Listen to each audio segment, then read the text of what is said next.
The therapist's mind, how we think. We all have biases. These biases are not just random quirks, they are deeply ingrained in our cognitive processes. They shape the way we perceive the world and make decisions. They are like mental shortcuts known as heuristics. These heuristics allow us to navigate complex environments quickly and efficiently. These shortcuts help us make decisions quickly, often without us even realizing it.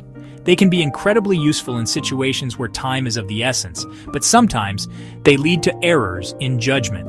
These errors can manifest as misunderstandings, misinterpretations, or even significant mistakes that affect our lives and the lives of others. Therapists are not immune to these biases. Despite their training and experience, they too can fall prey to these cognitive shortcuts. We are human, just like our clients. This shared humanity means that therapists must constantly be aware of their own biases and work to mitigate their impact. Cognitive biases are systematic patterns. They influence our thinking in predictable ways, often without our conscious awareness. They can affect how a therapist understands a client's problems. This can lead to misdiagnosis or inappropriate treatment plans. This can impact diagnosis, treatment, and progress. A therapist's ability to recognize and address their own biases is crucial for effective therapy. Understanding these biases is crucial. Continuous education and self-reflection are essential for therapists to stay aware of their own cognitive patterns. It helps therapists provide effective treatment. When therapists are aware of their biases, they can offer more accurate diagnoses and more personalized treatment plans. It is also important for clients to understand these biases. Educating clients about cognitive biases can help them see their own thought patterns more clearly. This knowledge empowers them to participate actively in their therapy. When clients understand their own biases, they can work more effectively with their therapists to achieve their therapeutic goals. Confirmation bias is a common cognitive bias. It is the tendency to favor information that confirms our existing beliefs. Imagine a therapist who believes anxiety is often caused by childhood trauma. If a client with anxiety mentions a difficult childhood, the therapist might focus on that. They might overlook other potential causes. This could lead to an inaccurate diagnosis. Confirmation bias can also affect treatment. A therapist might favor therapies that align with their beliefs, even if other approaches might be more effective. The availability heuristic is another important bias that significantly impacts our decision-making processes.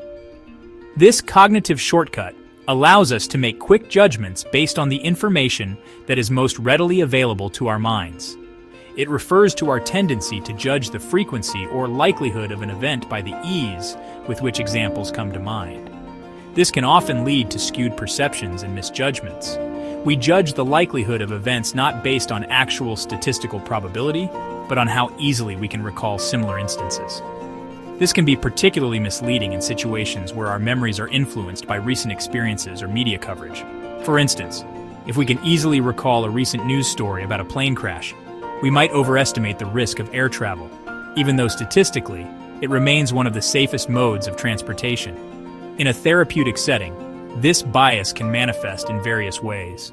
For example, a therapist might have recently treated a client who experienced a traumatic event. This client experienced a traumatic event that left a strong impression on the therapist's mind.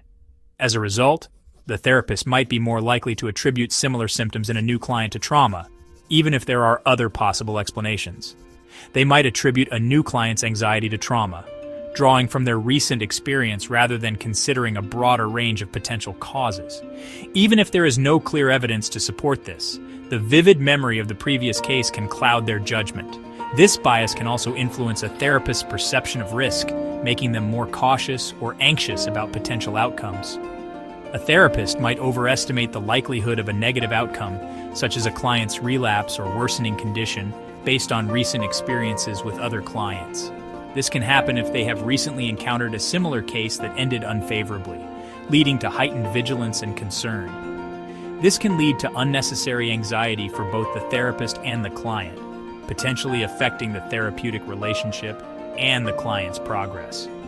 It can also lead to overly cautious treatment decisions, where the therapist might opt for more conservative approaches, potentially hindering the client's growth and recovery. Understanding and mitigating the availability heuristic is crucial for making balanced and informed decisions in therapy and beyond. The Dunning-Kruger effect is a fascinating bias that affects many aspects of our lives. It describes a cognitive bias where people with low ability at a task overestimate their ability. This phenomenon is named after psychologists David Dunning and Justin Kruger, who first identified it in a series of experiments conducted in the late 1990s. It describes how people with low competence in a particular area often fail to recognize their own lack of skill. They not only make mistakes, but are also unaware of the extent of their errors.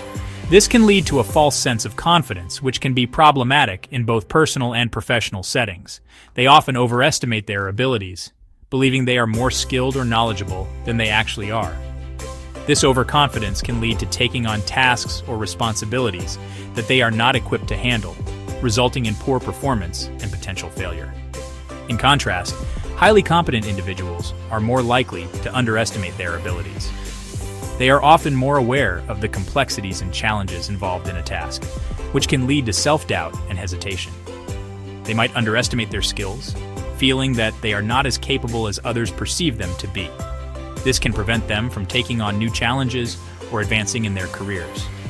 In therapy, the Dunning-Kruger effect can manifest in different ways. A therapist might be overly confident in their ability to treat a complex case, believing they have all the answers. A therapist might be overly confident, thinking they fully understand the client's issues and the best way to address them. This confidence can sometimes lead to a lack of thoroughness in their approach. They might be confident in their ability to treat a complex case, but this overconfidence can lead to overlooking important factors or nuances in the client's situation. This can lead to overlooking important factors, such as underlying issues or subtle cues that could be crucial for effective treatment. As a result, the therapy might not be as effective as it could be. It can also lead to ineffective treatment strategies where the therapist's approach does not fully address the client's needs. This can result in the client feeling misunderstood or not making the progress they hoped for. On the other hand, a highly experienced therapist might underestimate their skills. Despite their extensive knowledge and experience, they might doubt their ability to help a client effectively. They might underestimate their skills, questioning whether they are truly capable of providing the best care.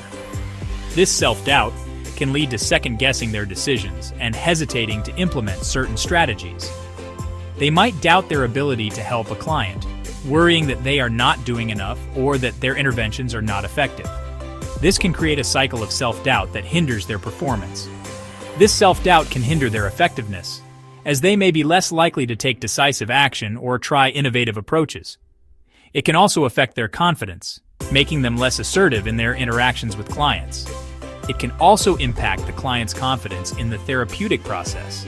If a therapist appears unsure or hesitant, the client might lose faith in the therapy, which can affect their overall progress and outcomes. Cognitive biases can have significant impacts. They impact the therapeutic process. They can affect both the therapist and the client. For therapists, biases can lead to inaccurate diagnoses, ineffective treatment plans, and difficulty in recognizing their own limitations. For clients, biases can result in misunderstandings about their own experiences, resistance to helpful interventions, and slower progress in therapy. Recognizing our biases, a path to better therapy. The first step towards mitigating biases is awareness. Therapists need to recognize their own biases.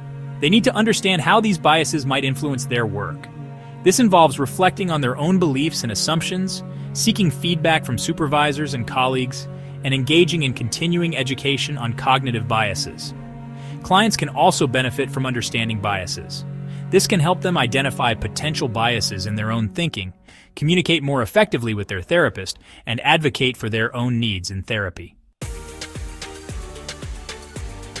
Strategies for therapists: overcoming cognitive traps. There are several strategies therapists can use. These strategies help them mitigate the impact of biases. Seek diverse perspectives. Consult with colleagues and consider alternative explanations. Use standardized assessments. These tools provide objective data, which can reduce reliance on subjective judgments. Engage in case formulation. Carefully consider all relevant factors and avoid jumping to conclusions. By implementing these strategies, therapists can make more informed decisions and provide more effective treatment to their clients. Strategies for clients' active participation matters. Clients play a crucial role in mitigating biases. They can share information openly, providing a complete picture of their experiences. They can ask questions to clarify any assumptions or interpretations. They can also seek a second opinion if they have doubts about their diagnosis or treatment plan. Active participation empowers clients. It helps them receive the most appropriate and effective care. Conclusion: a journey of continuous learning. Understanding cognitive biases is an ongoing process. It requires continuous learning and self-reflection. By acknowledging our biases, we can strive to provide more objective and effective therapy. This benefits both therapists and clients alike. Let's work together to create a therapeutic environment that is free from the limitations of our own biases.